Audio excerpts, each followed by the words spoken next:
Welcome to the Ref Show. Now, try and stop football people having an opinion about referees. They always will. But why not referees having an opinion, a public opinion, about footballers? Now, normally referees in the middle cannot express what they think about a certain manager, a certain player, a certain team. But here, we can, Keith Hackett, we can. And following the national disgrace that was England's exit from the Euros to Iceland, your opinion, please, on what we're doing wrong. Well, I think we first of all don't understand tournament football and the preparation required in terms of the time when you're not training, when you're not playing. And that's what we try to do with Uden, to catch the player at an early age under 14, under 16, and allow them to be away from home, away from the parents, under the guise and control of coaches, and learning to use that time meticulously. But I think we go to these tournaments ill-prepared. By that I mean we've got all the sports science, we've got a coach load of people are there to support the players, but what we find is that the players themselves are not prepared for the tournament and the players that they're going to play against. So if we take, for example, the Premier League, we know it's played at pace, massive pace, and then all of a sudden we try to play it like Brazil, and we can't pass the ball. We don't have that style, and it's all like slow, slow, slow. And I'm thinking, just a minute, why are we doing this when we've got players available to us, the Kanes, the Vardys, all operate with pace, but all of a sudden they're being asked to play football. We'll bring David in on that. You mentioned Uden, the Uden Trophy, fast becoming one of the world's biggest and major youth tournaments, which takes place in Sheffield, organised by youartheref.com. 32 teams, youth teams, under 14s, under 16s from around the world will take part in that. We'll talk about how that can benefit the game broadly. But David, Jamie Carragher, Chris Waddle, and many other ex-professionals are saying we're breeding soft footballers who can't think for themselves, and we're not having any leaders from the academy system, and that's reflected in the England team. Do you agree? I think there's a valid point there. I think breeding soft footballers is a bit of a harsh statement. I mean, footballers are making themselves soft, really. I don't think we're putting them in great environments to learn the skills, as Keith mentioned there, they get looked after by sports scientists, dietitians, top quality coaching. They get transferred to and from games in the best facilities that money can buy. But we all know what football is. You've got to be out there and give it yourself. You've got to be able to make your own decisions. But for me, first and foremost, with the demise of English international football at the moment, I think we've got to have stronger characters running the team, as well as on the field. No leaders, totally agree. I mean, we look at what we do in England, we look at sort of the best players from around the Premiership. They're going to be the England team. There's a valid word there, team. Not individuals, team. We don't take teams. We get good players and we throw them amongst each other, and they don't know what each other's doing. We've got to work out the way that we're going to play. Pick the players to work the system that you're going to play. That may not necessarily mean that it's the best player in the Premiership to work that system. He might be the best player at Manchester United, at Chelsea, at Tottenham, at Arsenal.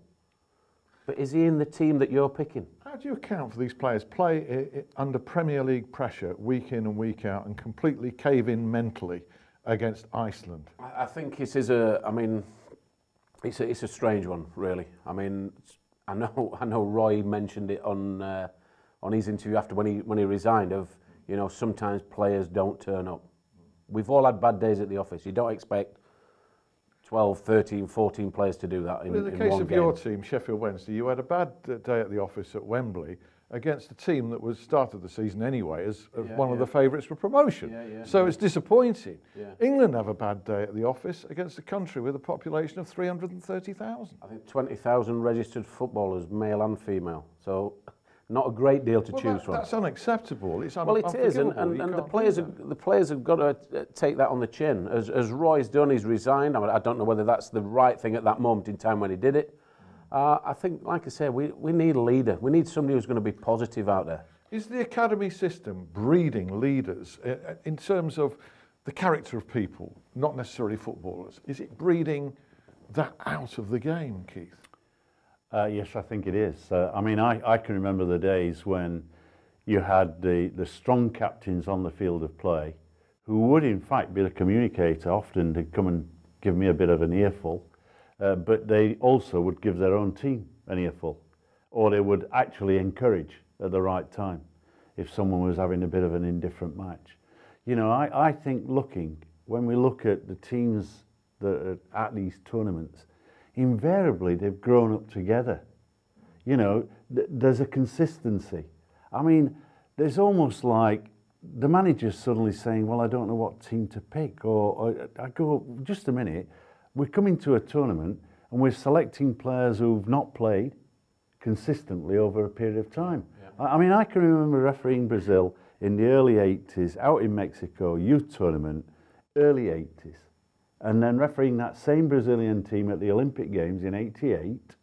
They were the same names. It was almost the same squad. Follow through. An actual development process. Yeah. Whereas I think that sometimes I worry, because I think, who is picking the team? And I think the team for England depends which is the last newspaper the manager read. Because I think the media pick the team. Do you honestly?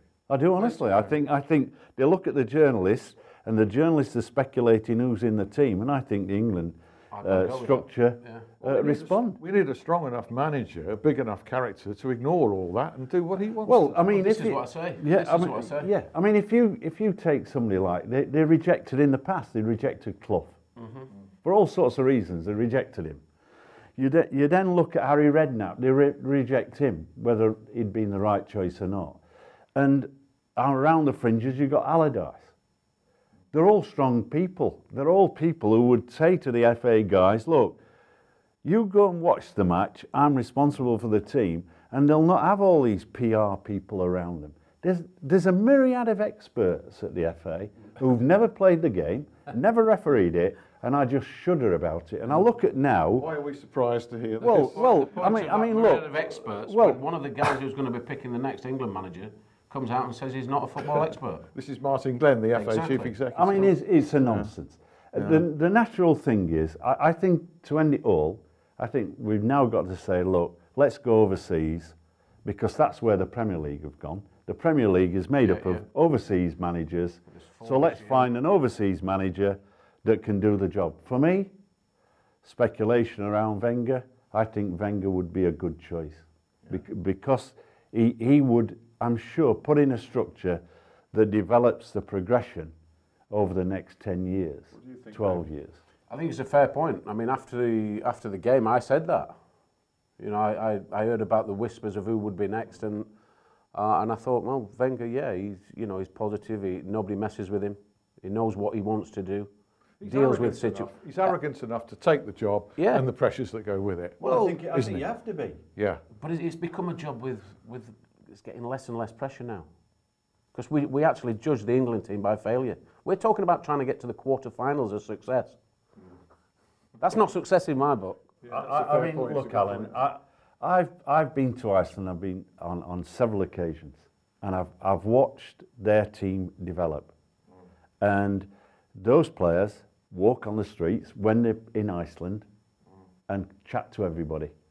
I think, how often now do we see a British player, he comes off the coach, he runs into the stadium, he comes out of the ground, runs back onto the coach, and all they're interested in is which magazine can they be in, which newspaper they can be in.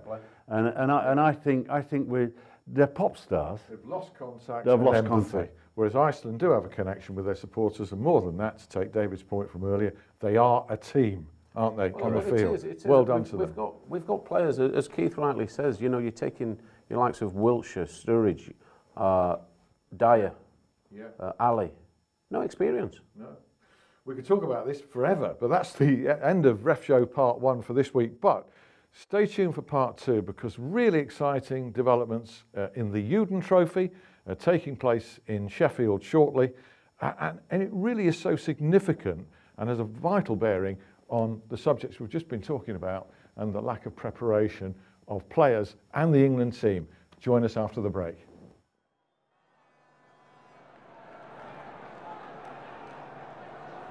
You play advantage planning to book a player at the next stoppage, but the player commits a second bookable offence. As opponents howl for a red card, the player protests, saying he would never have made such a risky second tackle had he known you were going to book him for the first. What do you do now?